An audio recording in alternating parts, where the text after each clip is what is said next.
देखें जी, हम अपनी क्लास को वहीं से स्टार्ट करते हैं जहाँ पे ये इसका ख़त्म हुआ था। तो लिहाजा हमारे पास क्या कहते हैं, इसके अंदर शुरू से हम रिवाइज भी कर लेते हैं ताकि हमारे पास क्या कहते हैं वो जो अफराद नए आए हैं वो भी शामिल हो जाएं। प्रॉब्लम ये है कि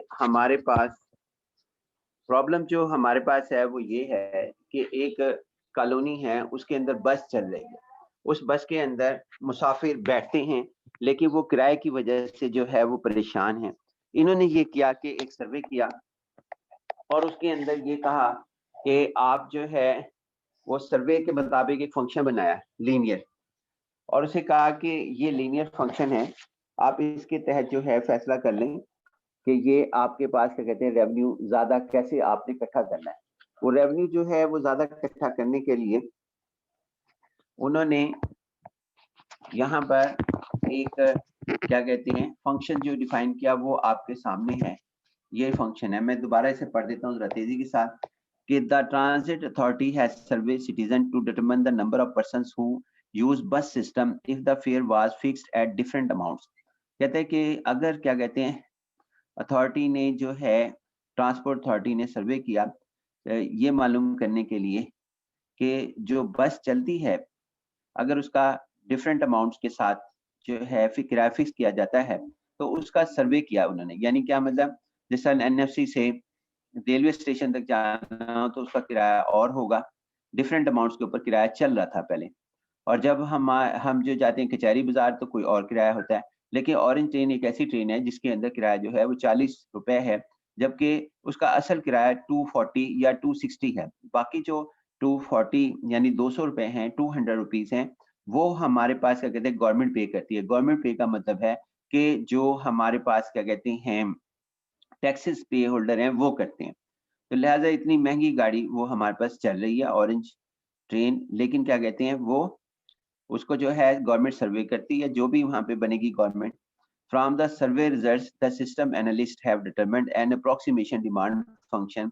तो सर्वे रिजल्ट से उन्होंने एक फंक्शन बनाया फेयर चार्जेस के दरमियान और पैसेंजर्स के दरमियान। क्यू से मुराद है नंबर ऑफ पैसेंजर्स, कि इतने पैसेंजर जो हैं वो हमारे पे बैठ सकते हैं। ये जो 10,000 है ये रिप्रेजेंट्स करता है कि कैपेसिटी कितनी है, यानी उसमें सीटें कितनी हैं। आप यूं समझें, अगर एक ट्रेन है जो कि ये ट्रेन रेलवे स्टेशन पर आम हमें खड़ी हुई मिलती हैं, उसके अंदर बड़े मुसाफिर बैठ जाते हैं, उनकी एक बहुत बड़ी तादाद जो है वो उसके अंदर बैठ सकती है। फॉर एग्जांपल वो 10,000 का हमारे पास है कि 10,000 की बस है कि उसके अंदर पैसेंजर जो हैं वो इतने बैठ सकते हैं। और उसके बाद ये पी से मुराद है हमारे पास कि फेयर कितना लिया जाए, तो वो मतलब, और ये क्यू से मुराद है नंबर ऑफ राइडर्स, यानी कि नंबर ऑफ पैसेंजर्स, के पैसेंजर्स ये हमारे पास हैं और ये हमारे पास। अगर देखें पी को 0 कर दिया जाए तो तब क्या होगा, पी 1 कर दिया जाए तब क्या होगा। यहाँ हमने किराया उसे बताना है कि किराया क्या लिया जाए कि आपका रेवेन्यू जो है वो मैक्सिमम हो। ये इसका सवाल है, पहला सवाल कि किराया क्या रखा जाए कि जिससे, यानी पी की क्या वैल्यू रखी जाए, पी मींस किराया, फेयर क्या रखा जाए कि आपके पास क्या कहते हैं वो मैक्सिमम हमारे पास किराया वसूल हो। तो इसका जवाब देने के लिए हम मैथमेटिकल कैलकुलेशंस करते हैं, वो देखें कैसे करते हैं, और आप बेशक उसको देख भी लेना कि वो 100% सही होंगे। उसके बाद हमारे पास क्या कहते हैं, इसको दोबारा एक्सप्लेन करेंगे। तो यहाँ पे determine the fare which shall should be charge in order to maximise hourly bus fare revenue. Revenue के बारे में है, मैक्सिमाइज हमारे पास क्या कहते हैं आवरली बस 1 घंटा चले तो रेवेन्यू हमारे पास क्या होगा। What is the expected revenue, maximum revenue, कि मैक्सिमम रेवेन्यू हमारे पास क्या कहते हैं उसका जवाब बताना है कि रेवेन्यू जो है मैक्सिमम क्या होना चाहिए।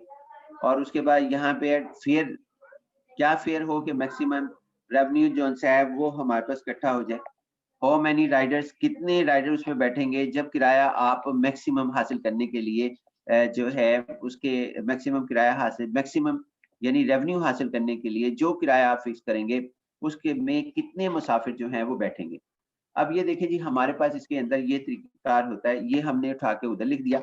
और इसके बाद ये रेवेन्यू का फार्मूला है, बहुत दफा आप इस्तेमाल करेंगे, R is equal to P Q, और ये क्यू हमारे पास। अब इन दोनों की वैल्यूज को 1 को हमने इन 2 में पुट कर दिया, इन 2।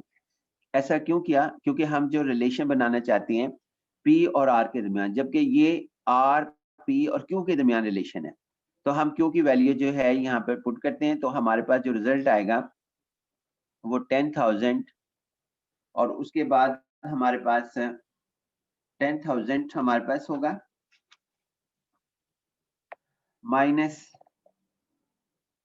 125 और उसके बाद 125 हमारे पास होगा, यानी रेवेन्यू हमारे पास इसके हो गया 125p 125p हमारे पास होगा जी।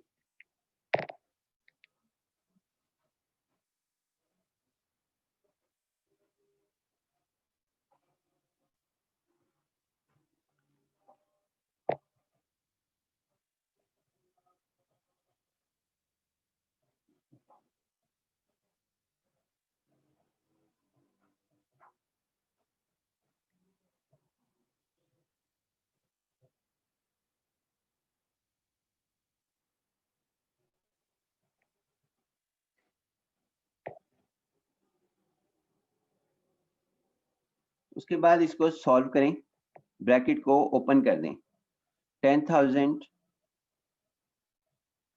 p हमारे पास आया माइनस 125 p स्क्वायर आया, ये हमारे पास है। यानी आपके पास अगर मैं इसको थोड़ा ऑर्डर में लिख लेता हूं, ना भी लिखता तो कोई फर्क नहीं पड़ना था, माइनस 125 p का स्क्वायर प्लस 10,000 p, ये हमारे पास क्वाड्रेटिक इक्वेशन आई, क्वाड्रेटिक इक्वेशंस हमारे पास आएगी।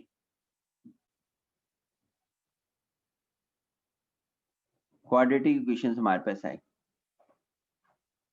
Quadratic equations. अब सेकंड डिग्री पॉलिनोमियल आ गई।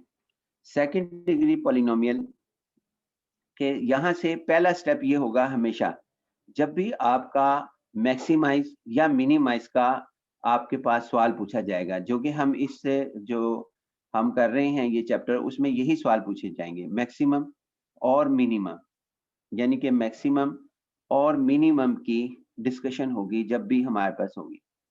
यानी कि आपको कभी किराए के बारे में कहा जाएगा, कभी कॉस्ट के बारे में कहा जाएगा कि मैक्सिमम और मिनिमम जो है वो फाइंड आउट करें। तो पहला स्टेप हमारे पास हमेशा ये होगा कि हमें सेकंड डिग्री पॉलिनोमियल की सबसे पहले इसका डेरिवेटिव लेना पड़ेगा। क्या डेरिवेटिव होगा जी इसका? डिफरेंशिएट हमारे पास dr ओवर dp।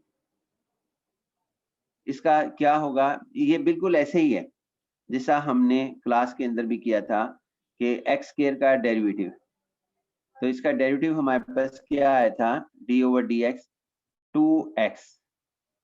इसी तरह यहाँ पर पी स्क्वायर का डेरिवेटिव आएगा हमारे पास -25। ये स्टेप नंबर 1 होगा जब भी मैक्सिमाइज और मिनिमाइज का सवाल आएगा। उसके बाद ये हमारे पास 2p होगा। हर दफा यही करना है हमने, ऐसे प्रॉब्लम आज इंशाल्लाह एक से ज्यादा करेंगे। 10,000 जिसके अंदर मैक्सिमम या मिनिमम कहा जाएगा, कि इसमें किराए को कहा जा रहा है कि रेवेन्यू को मैक्सिमम, ये वाले फंक्शन को जो ये वाला है जिसका डेरिवेटिव लिया जा रहा है उसको हम मैक्सिमम या मिनिमम करना चाहते हैं p की वैल्यू के साथ, कि p का किराया क्या रखा जाए कि ये हमारे पास क्या कहते हैं ज्यादा से ज्यादा पैसेंजर्स हमारे पास बैठ सकें, और दूसरा रेवेन्यू इकट्ठा हो सके। असल टारगेट इसका रेवेन्यू इकट्ठा करना है, पैसे इकट्ठे करना है। तो जैसे ही आपके पास ये हमारे पास आता है, स्टेप नंबर 1 ये होगा हमेशा कि उसका फर्स्ट डेरिवेटिव लिया जाएगा जिसको भी जी आपने मैक्सिमम या मिनिमम करना है। तो ये हमारे पास आ जाएगा जी 250p प्लस 10,000। अब हमने ये करना है स्टेप नंबर 2। ये स्टेप याद रखने, ये एक से ज्यादा है। फर्स्ट है डेरिवेटिव लेना, दूसरा स्टेप है कि आपने जो डेरिवेटिव फाइंड आउट किया है उसकी वैल्यू को 0 करना है, 0, और वो हम 4 में हमेशा रखेंगे, जो हमारे पास 4 होगा 0। तो हमारे पास -250p प्लस 10,000। अब p की वैल्यू फाइंड आउट कर लें, इसको दूसरी तरफ ले जाएं, 250 और 10,000, और p इज इक्वल टू 10,000 और 250। इसको जरा सिंपलीफाई करें कैलकुलेटर पर, तो कैलकुलेटर पर इसका आंसर हमारे पास 40 आता है, 40, यानी पी जो है वो 40 सेंट हो या 40 रुपीज हो, ये कह रहा है। लेकिन ना ये क्रिटिकल पॉइंट्स हैं कि ये इसको हम क्रिटिकल पॉइंट्स कहते हैं। क्या एक नाम है जिसका हमारे पास ओरिजिन एक नाम है, इसी तरह जो वैल्यू हमारे पास D R over D P को जीरो करके आए, यानी जिस फंक्शन का डेरिवेटिव लिया है उसको दूसरे स्टेप में जीरो करना है। अब ये हमारे पास हो गया। अब तीसरा स्टेप, ये हर दफा किया जाएगा, एल्गोरिथम याद रखना है। तीसरा स्टेप हमारा ये होगा कि जो हमने फर्स्ट डेरिवेटिव लिया है इसका सेकंड डेरिवेटिव जो है वो हम मालूम करेंगे, उसका सेकंड डेरिवेटिव मालूम करेंगे, जो कि मैं ये दोबारा लिख रहा हूँ। स्टेप नंबर हमारे पास क्या कहते हैं, पेज नंबर 3, पेज नंबर 3, और फिर हमारे पास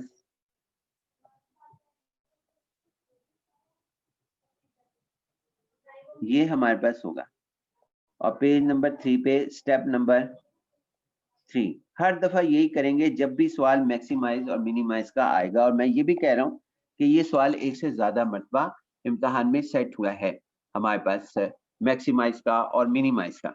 तो अब हमने यहाँ पर फर्स्ट डेरिवेटिव का सेकंड ले लेते हैं हम। ये है जी हमारे पास फर्स्ट डेरिवेटिव, ये क्वेश्चन नंबर 4 जिसमें फर्स्ट डेरिवेटिव लिया हुआ है, यानी आर डैश हमने लिया हुआ है, are dash.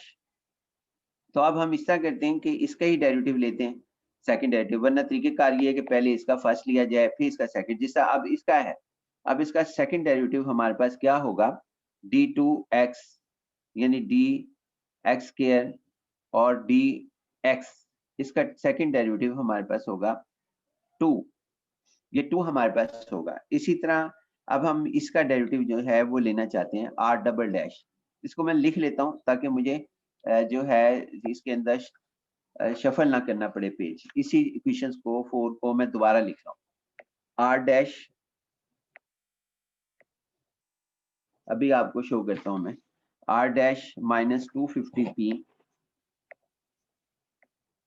Minus 250p plus 10,000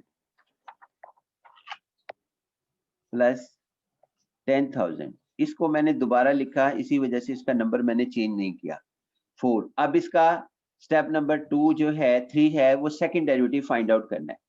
तो ये हमारे पास आ गया जी, यानी D R over D P, x नहीं है तो d2, अब हमारे पास क्या होगा, d2r ओवर dp2, इसका derivative.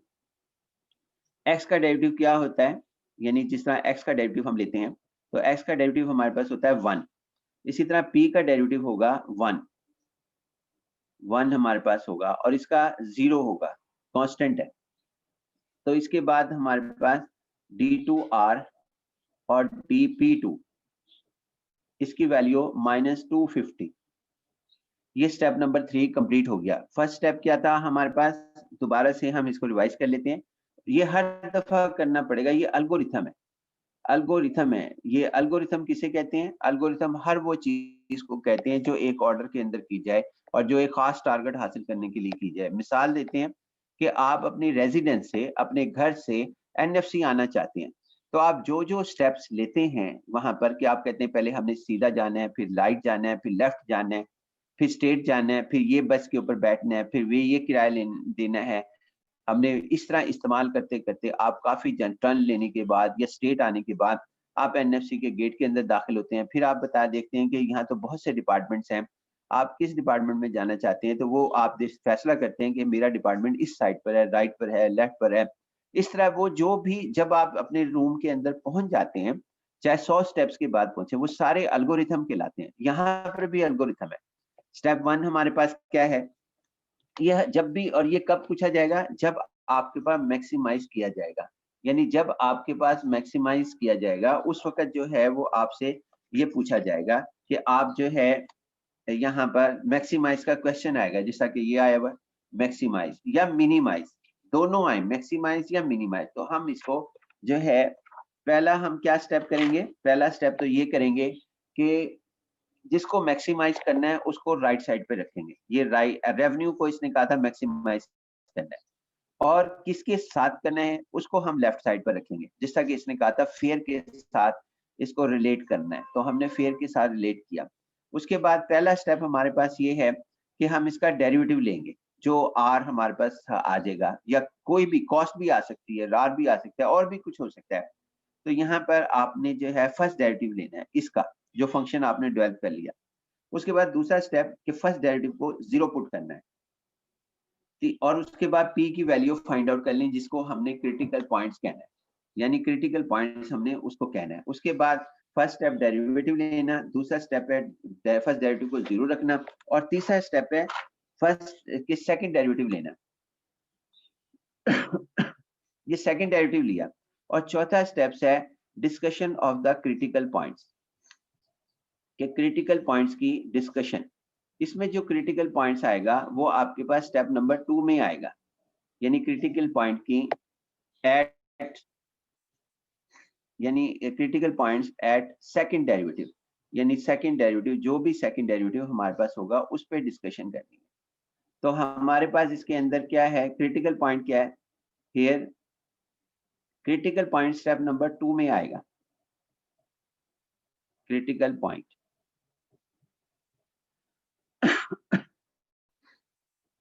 P is equal to 40। ये जो पीरियड फर्स्ट डेरिवेटिव को 0 रखा था हमने, उसमें से जो वैल्यूज आपके पास आई थी वो हमारे पास क्रिटिकल पॉइंट्स होगा। ये देखें, ये हमारे पास वैल्यू आई थी, इसको जब हमने 0 पुट किया तो हमारे पास जो P की वैल्यू आई वो हमारे पास 40 आई, यानी 40 हमारे ये क्रिटिकल पॉइंट होगा, हमेशा स्टेप नंबर 2 में आएगा। एक दो सवाल करते हैं जी, फिर हम इसके बाद इसको डिस्कस फिर दोबारा करते हैं। अब इसको कहाँ रखना है क्रिटिकल पॉइंट को, इसको हमेशा जो है वो आपने इसके अंदर सेकंड डेरिवेटिव में रखना है इन 5। जहां अब इसकी देखेंगे सेकंड डेरिवेटिव में आपके पास P कहां पर है, यानी P जो है वो आपके पास अगर हो तो सब्स्टिट्यूट कर देना है, अगर ना हो यानी P is equal to P की वैल्यू 40 हमने रखनी है। तो अगर इसका जवाब जो है वो हमारे पास इसके अंदर P है राइट हैंड साइड पे, तो आंसर नो है, तो वो ही जवाब होगा। ये याद रखना है कि जी वैल्यू अगर P होगा तो रख देना, नहीं होगा तो इसको ऐसे ही रहने देंगे। तो लिहाजा ये हमारे पास इसका जवाब होगा। अब इसके अंदर ये देखना है सेकंड डेरिवेटिव में कि आपके पास इसका जवाब नेगेटिव आया है या आपके पास क्या कहते हैं पॉजिटिव आया है। तो इसका जवाब तो लेस देन 0 है। अगर नेगेटिव हो तो इसको हमने मैक्सिमाइज कहना है, तो हम कहेंगे फंक्शन, यानी कि हम कहेंगे R यानी revenue, R will be maximum होगा इकट्ठा, यानी पैसे बहुत ज्यादा इकट्ठे होंगे अगर P यानी किराया जो सा है वो 40 रुपीज रख दिया जाए। ये इसने क्लेम किया। अब सवाल ये पैदा होता है कि पहले एक सवाल को खत्म कर लें, फिर उसके बाद बहुत सी पॉइंट्स हम डिस्कस कर लेते हैं कि जी इसने तो 40 रुपए निकाला किराया, इसने 40,000 रुपए क्यों नहीं निकाला, यानी कि ये हमारे पास, या इसने जो है 20,000 रुपए क्यों नहीं निकाला, या ये कम क्यों नहीं किया इसने 40 रुपए पे कह रहा है कि मैक्सिमम रेवेन्यू जो है वो आपका इकट्ठा होगा, यानी आर जो है वो मैक्सिमम आपके पास इकट्ठा होगा। ये ऐसा क्यों जो है इसने ऐसा किया, इसका सवाल का जवाब हम बाद में डिस्कस करेंगे।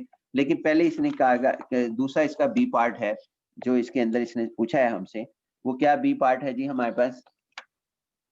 बी पार्ट ये है कि what is the expected maximum revenue, कि मैक्सिमम रेवेन्यू, पहला सवाल था कि डिटरमिन द फेयर पूछें, फेयर मींस पी की वैल्यू बताएं, which should be charge in order to maximise hourly bus fare revenue. अब सवाल ये है बी में, पहले पी की वैल्यू पूछी थी कि रेवेन्यू जो है वो मैक्सिमम, अब वो कहता है मैक्सिमम रेवेन्यू होगा कितना। तो मैक्सिमम रेवेन्यू जो है वो हमारे पास क्या कहते हैं, अगर हम पी की वैल्यू इसके अंदर पुट कर दें, ये है रेवेन्यू हमारे पास, ये रेवेन्यू है, रेवेन्यू ये है पैसेंजर्स की तादाद, क्यू जो सा है वो पैसेंजर्स की तादाद को जाहिर करता है, पी फेयर को जाहिर करता है, ये लिखा हुआ है इसके अंदर, और आर रेवेन्यू को जाहिर करता है, पी पैसेंजर्स को। तो इसने क्या रेवेन्यू मालूम करें मैक्सिमम। अब पी की वैल्यू 40 हम यहाँ पुट करेंगे तो वो मैक्सिमम हमारे पास आ जाएगा। तो हम यूँ लिखेंगे सब्स्टिट्यूट, अब एक्सपेक्टेड बी पार्ट इसका एक्सपेक्टेड मैक्सिमम रेवेन्यू, ये कितना होगा, आर जो है वो हम मैक्सिमम जब पी की वैल्यू हम 40 सब्स्टिट्यूट करेंगे किसमें, इन 3, ये 3 में माइनस 125 और 40 का स्क्वायर और उसके बाद प्लस 10,000 और 40 by substituting value of P 40 in equation number 3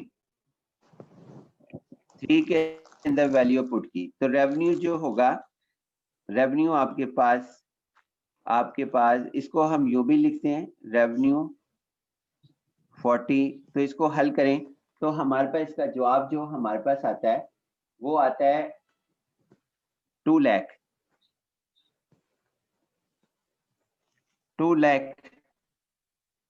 revenue इकट्ठा होगा। 2 लाख रुपए या तो रेवेन्यू को वो डॉलर में कह रहा है, ये सेंट में कह रहा है, तो उतने में हमारे पास सेंट्स में ही होगा क्योंकि पी सेंट्स में है, ये इकट्ठा होगा रेवेन्यू। इससे ज्यादा रेवेन्यू इकट्ठा नहीं हो सकता। एक सवाल और, अब ये कैसे मैं कह रहा हूँ कि उससे ज्यादा रेवेन्यू इकट्ठा नहीं हो सकता, ये पहले मैं मुकम्मल कर लूं। How many riders per hour are expected under the fare, total riders उनकी तादाद, total riders when revenue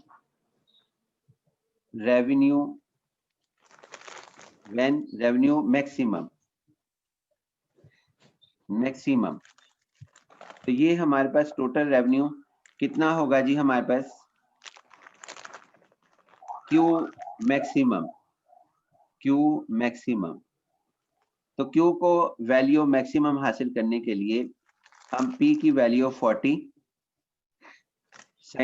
rupees in, हम इसके अंदर सब्स्टिट्यूट करते हैं जो इसका ये फंक्शन है, Q इज इक्वल 10,000 माइनस 125, इसका नंबर हमने 1 रखा हुआ है, तो इन 1 यहाँ पे वैल्यू पुट करते हैं जी हम। तो Q is equal to, then Q is equal to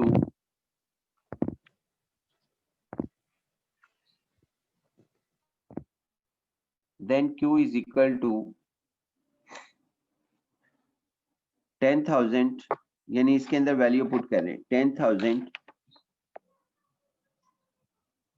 10,000 minus 125 और 40, ये हमारे पास है। तो Q जो है टोटल राइडर्स कितने होंगे, जबकि आपके पास क्या कहते हैं सेंट जो है यानी किराया जो है वो 40 आपके पास हो।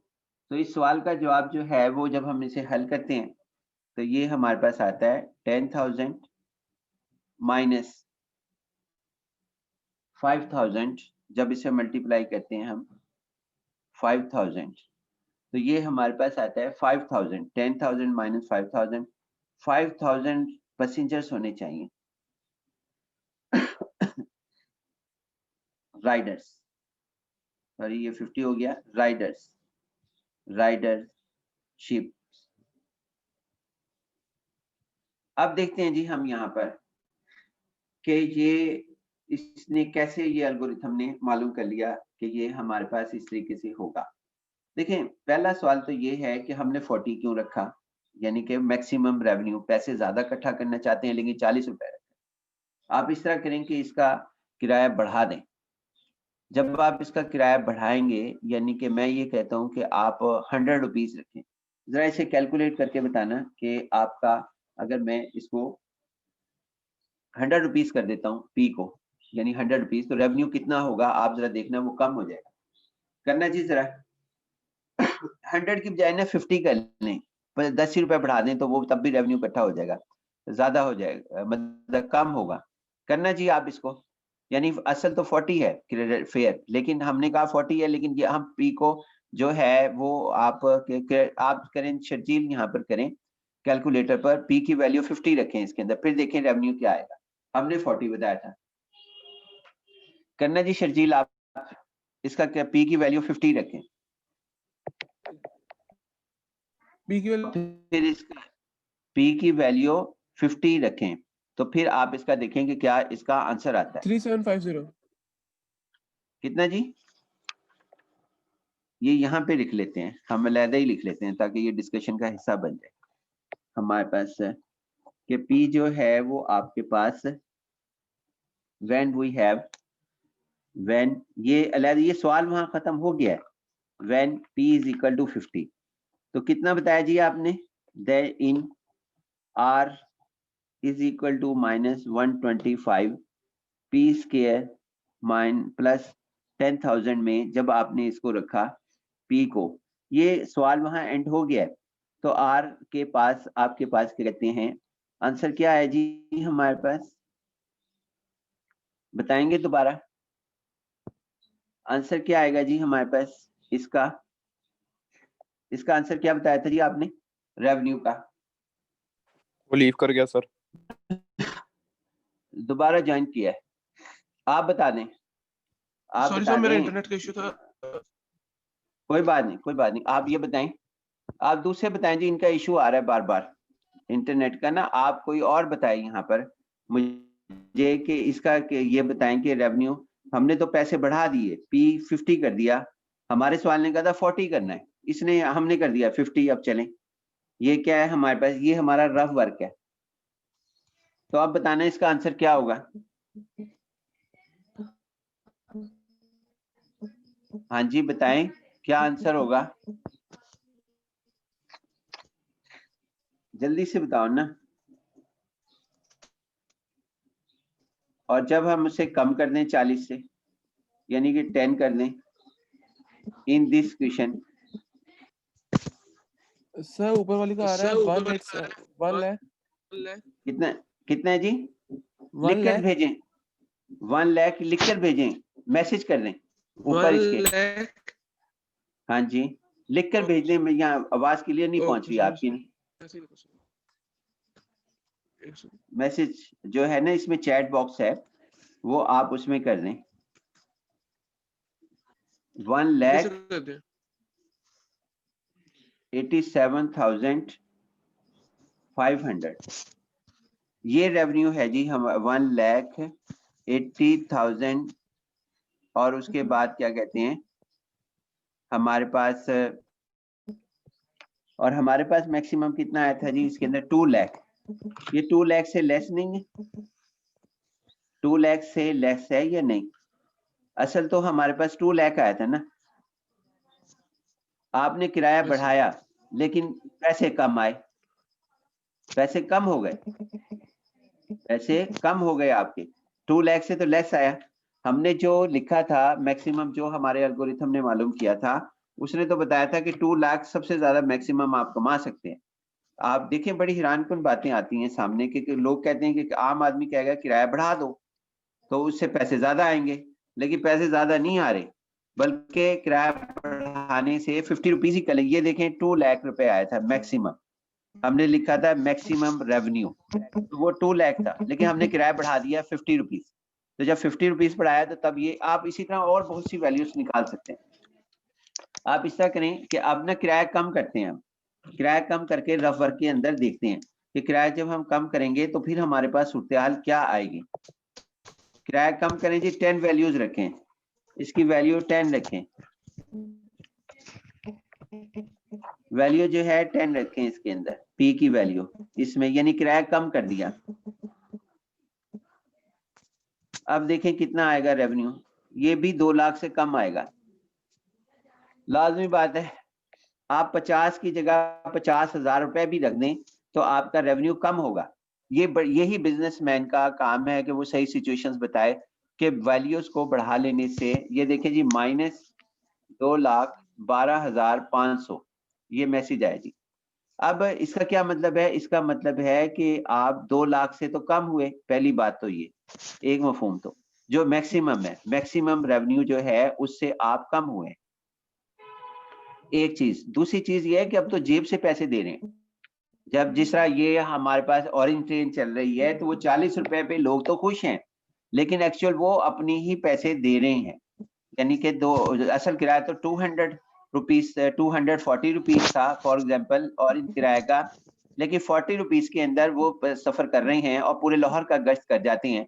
लेकिन 240 रुपीज आपके पास क्या कहते हैं, उसमें 200 गवर्नमेंट दे रही है। किसको दे रही है? जो आदमी बैठ रहा है। जो आदमी बैठ रहा है उसको 200 रुपए छोड़ रही है, कंसेशन दे रही है। अब यहाँ तो किराया और ज्यादा है, इसमें तो 12,500 रुपए 2,12,000 यानी 2,12,500 रुपीज कम दिए, सॉरी अपनी जेब से दिए। ये तो टू इसके अंदर तो है ही नहीं, माइनस का मतलब है ये सारी रकम गवर्नमेंट ने दी है। इसी तरह अगर आप ये देखें, पी जो से है 50 करते हैं तो राइडर्स की तादाद कितनी आती है? यानी कि आपके पास राइडर बढ़ जाते हैं या कम हो जाते हैं? 50 इन ये इसके अंदर जो फंक्शन हमारे पास था 10,000 माइनस 125p, इसके अंदर रखना जरा वैल्यू। अगर किराया बढ़ा देते हैं तो इसकी तादाद जो सी है वो बढ़ जाती है या कम होती है, ये जरा हम चेक करना चाहते हैं। वैसे ही एक सवाल है कि टोटल पैसेंजर्स कितने हो जाते हैं?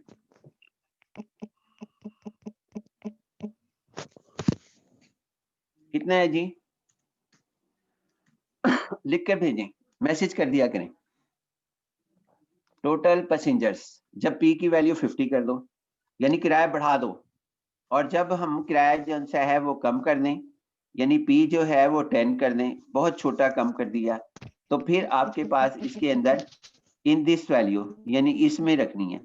तो पैसेंजर्स की तादाद जो है वो आपके पास कितनी पड़ेगी? एक मिनट जी, मैसेज करना जी आप इसके ऊपर, ये 50 के ऊपर।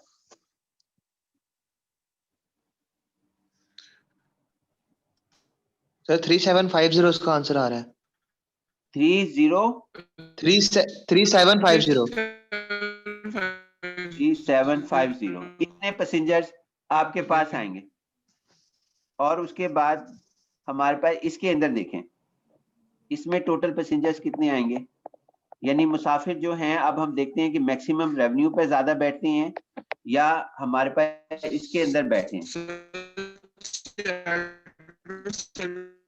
आवाज ना क्लियर नहीं आ रही, आप किसी और को कह दें या लिख दें कि शर्जील की आवाज क्लियर नहीं आ रही है। अच्छा, ये आ रहा है 8,750। हाँ, ये हमारे पास है, यानी पैसेंजर्स की तादाद बढ़ गई।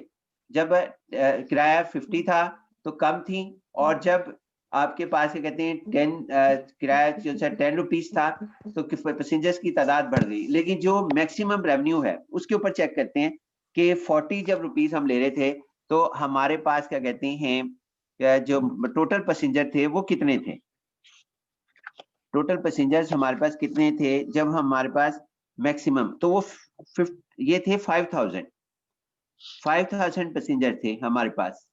यानी हम किराया जब 40 रुपए ले रहे थे तो पैसेंजर बैठे थे 5,000, और जब हमने किराया बढ़ा दिया तो वो हमारे पास कितना हो गया?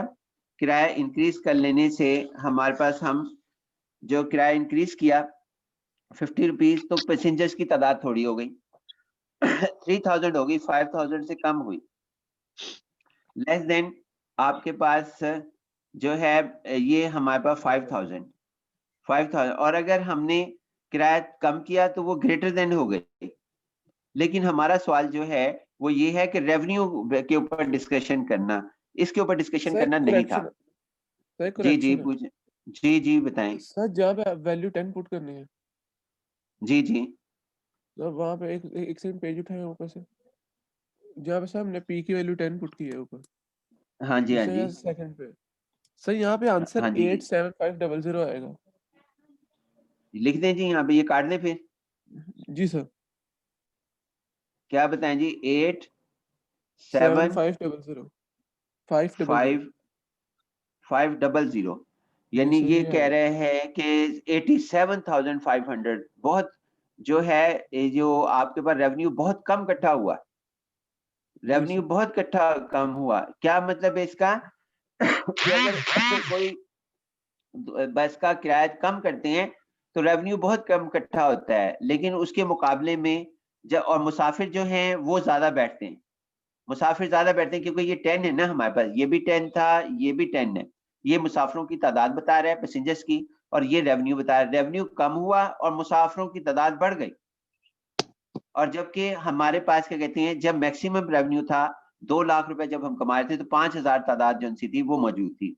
अब एक और चीज मैं आपके साथ डिस्कस कर लूं यहाँ पर कि वो उसके बाद इसको सवाल को जो है वो हम खत्म करते हैं। ये देखना जी, ये लिखा है Q is equal 10,000 minus 125 P। इसका मतलब क्या है? Q से मुराद है टोटल पैसेंजर्स, जिसका नाम इसने राइडरशिप लिखा हुआ है, और P से मुराद है फेयर यानी किराया। उसके दरमियान ये रिलेशन स्ट्रेट लाइन का बनाया है इसने।